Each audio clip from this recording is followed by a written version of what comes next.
I'm not even sure where to start if were two separate incidents or related in any way to start. I'm a southern girl from a small town, I mean a city.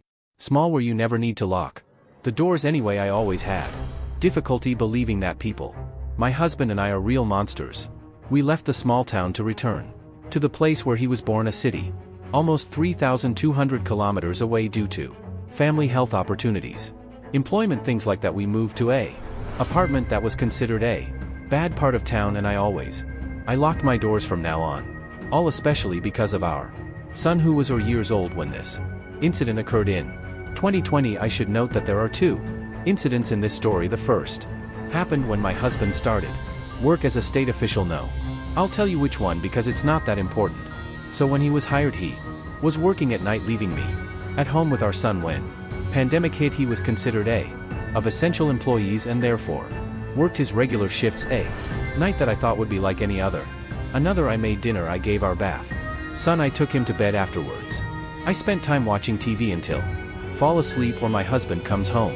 Tonight I had a feeling that something was wrong. I had a innate feeling of dread and could not find out why. Claro, heard the sirens, emergency, and the fights of our neighbors. We live in that apartment for little more than a year, and it was common to hear all this. I must also point out that the buildings in the complex were locked.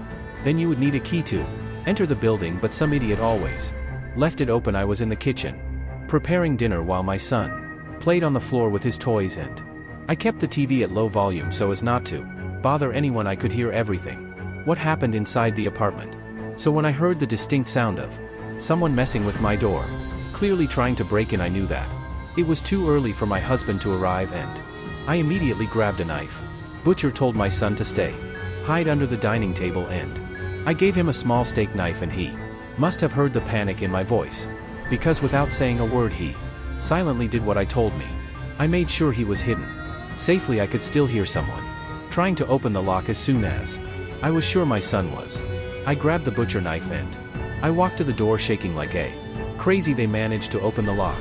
A few minutes later, I say them because when they opened my door there were two men around 1.80 m tall, both with weapons. Before any of them could cross the threshold, I extended my hand with the knife pointed directly between one of their eyes, and I shouted, I swear to God, if you don't leave from my damn apart you will want never been born. Or they forgot that we're carrying weapons, or were they fake? Or maybe I just have them. Surprised and scared, I just don't know. I know the color has drained from their faces, and they ran away and left the building, swearing several times. Around 2 weeks to a month later, we adopted a Siberian Husky mix called Quota. Quota is not the typical Husky. Instead, he likes to relax, and generally, I'm very worried about my husband working all the time, and me being a housewife wasn't bad at all. Idea. The dog took his walks daily. One night a few days after we adopted the Quota, I took him to do you need something normal. I always use headphones instead of a walk. Complete by the area I kept it in. Yard around my building was extremely dark even with the spotlights on, and I wanted to stay near my unit. The building has a fence around with some space in the yard as well as a painted fence. Anyway, I had my headphones on with your ear, listening to music with your back to the fence. I vaguely noticed the headlights of what I thought it was a passing vehicle. I didn't see it. The car stops at the corner of the fence, nor the men coming and going after me. Must point out that I am no taller than 1.70 m tall, and I weigh about 60 kilograms, and my Rusk weighed almost as much as me. I was wondering why he didn't. I was relieving myself. I thought that maybe he was unwilling. When your head turned and then lowered, I thought my own dog was looking and growling at me, but then me. I turned around and saw these guys jumping over the fence with knives in his hands. At the time, cold outside, and there was still a mandatory to wear a mask then. I never saw your faces, that part. It scared the shit out of me. I was sure that he was going to die, or maybe even be kidnapped or worse, but my dog began to growl and without warning passed by me and then jumped on one of the men, sinking his teeth into the guy's shoulder. Movement was so sudden, so I kind of stood there speechless, and another guy who my dog doesn't like jumped, ran back to his big SUV without license plates. The one in whom my dog jumped and managed to free itself, tearing off his hoodie, and ran back to the car. The two guys got out of there so fast that the tires screamed in the sidewalk before disappearing into a dark street. I was in shock after that, absent-mindedly stroking Quota and calling him a good boy the dog does. Your needs as if there were nothing. Happened we went back to the apartment and, still in shock I don't even understand. How hard I closed the door I woke up my husband with the noise he was. Understandably angry at first. Then asked what the hell was happening was only when he saw my face like I was shaken he me instructed to sit down and tell what happened. It took me a while before. I was almost catatonic, I never had it. Anyone trying to do this to me before. Of course I've had a million experiences. In the style of horror stories but never an attempted kidnapping when I finally told him my voice was so low he could barely hear me. And I ended up having something to repeat, that's all. So the seriousness of the situation finally kicked me in the face. I started shaking, crying, and going into panic so much that I couldn't breathe. And I was squirming and insisted that I call the police. It took about 20 minutes. Persuasion, but I ended up calling them. Arrived and I spent 2 hours with some police officers trying to explain the whole situation. One of the police officers had to sit and guide me through another attack. Panic after I told them everything. Suggested that I change my routine. They went to the leasing office to obtain security images and capture those responsible. The police explained that they drove through the complex looking for security cameras but they didn't find any. I don't know if the two incidents that happened are they related to me or not. Personally, I don't think they are, but it was still very scary for me to have my own home invaded and almost being kidnapped in my backyard. We ended up moving a month later to a neighborhood of a small town several kilometers away where it is much safer. But that's my story. If anyone cares, feel insecure for reasons other than can you explain or just general feeling of anxiety that something bad will happen, don't ignore it and stay alert.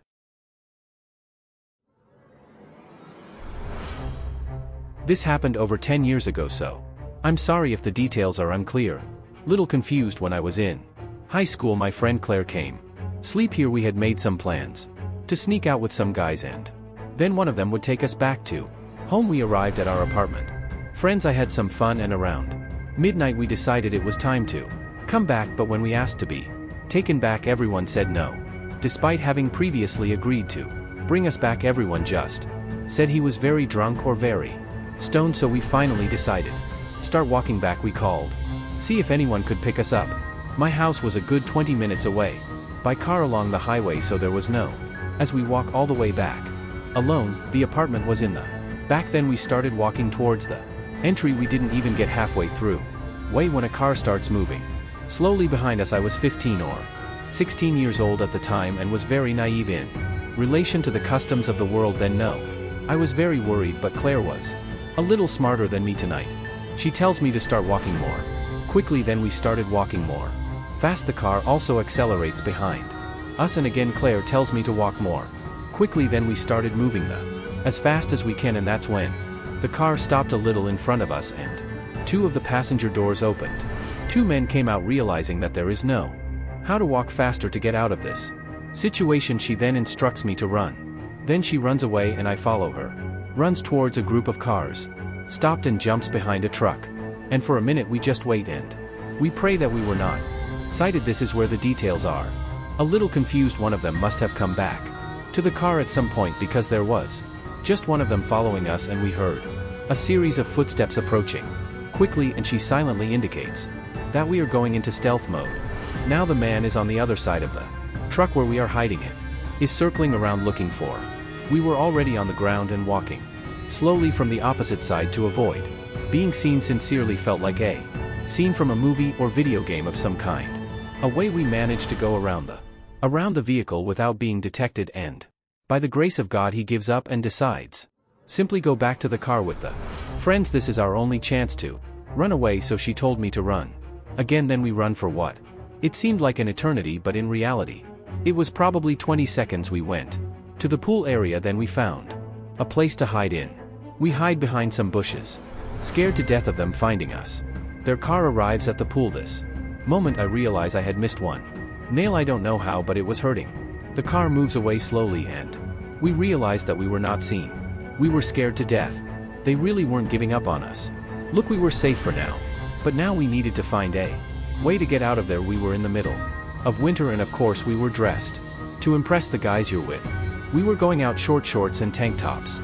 We were freezing. We found a dirty Captain America's disgusting blanket under, which comforted us while we did. Calls to find someone to help us. Search. We tried to contact the apartment staff but no one. None of us answered our calls. Friends also answered our calls. We feel completely alone. And totally hopeless at this moment. But around 5 o'clock in the morning, someone finally answered and said, would pick us up. This was the best news that I have ever heard in my life. Friends arrive at the complex apartments but they can't find the house. The group of men still is constantly circulating there. So there's no way we can get out. Find out where our friend is with a little work. I discovered that building. They are what is in front of them, etc. So we ran and saw the car. Them and we entered as quickly as possible. Can we get out of here soon? I remember shouting this crying. Our friend accelerates towards the entrance. We passed a group of men on the way out. And that was the last time we saw them. We come back home around 6 o'clock. Time to go back without my parents. Knew we had left. If Claire wasn't with me that night, definitely would have been stay sexually assaulted and possibly until I die. I am very grateful for Claire and our friend. I was 22 years old when it happened. I was in my apartment late at night putting away some things in the closet and making the bed around. At 11:45 I heard a loud knock at my door and then I heard the voice of a guy say it loud and in a terrified tone. Michael, is Jason? Open the door real quick. Please. It was my friend Jason. He too lives in the apartment complex where I opened the door and he ran in my apartment like flash. He then told me to lock the door quickly because he was being chased by a guy from high school with who we both graduated. Then I heard a guy's voice shout out loud, John, where? Damn you, come back here you idiot. I recognized the guy. It was Zachary, a guy. Very rude. High school. I freaked out. So I locked the door and asked Jason what the hell was going on?